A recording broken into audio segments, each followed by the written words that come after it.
औज़ुबिल्लाहिमिनश्शैतानिर्रजीम बिस्मिल्लाहिर्रहमानिर्रहीम। पुकार चैनल का नुमाइंदा बस्ती शाहीनाबाद से आपको इस वक्त खुशामदीद कहता है। बस्ती शाहीनाबाद में आज मौसम बहुत ही गर्म रहा, टेम्परेचर तकरीबन 40 पे जा पहुंचा था। ताम इस वक्त जो है मौसम को जो ठंडा होना शुरू हो गया है। ये सामने जो है हल्की किस्म के क्लाउड मौजूद हैं, जो कल परसों यानी जुमरात के रोज हल्की हल्की बारिश का सिलसिला बस्ती शाहीनाबाद और उसके गिरदो नवा में शुरू हो सकता है। ताम मूंगफलियों की पटाई का सिलसिला भी शुरू हो गया है।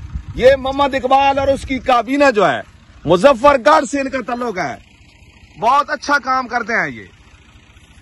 ये चेयरमैन इकबाल साहब हैं जी।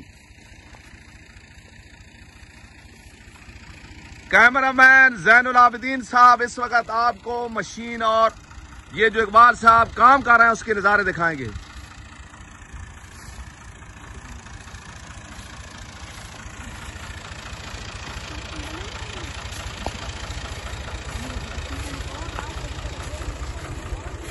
अल्हम्दुलिल्लाह माशाअल्लाह, अल्लाह का लाख लाख एहसान है कि अच्छी फसलें जो है मूंगफली की हो रही हैं। बहुत अच्छी फसल है, ये काफी मोटी मूंगफली निकल रही है।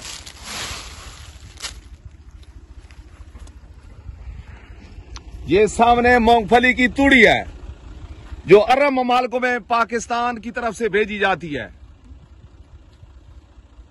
ये सामने मशीन है जनाब जो मूंगफली और तूड़ी अलग कर दी है। ये जो मिक्सर है ना, ये हम इसको रोड़ी करेंगे। रोड़ी। खुदा हाफिज।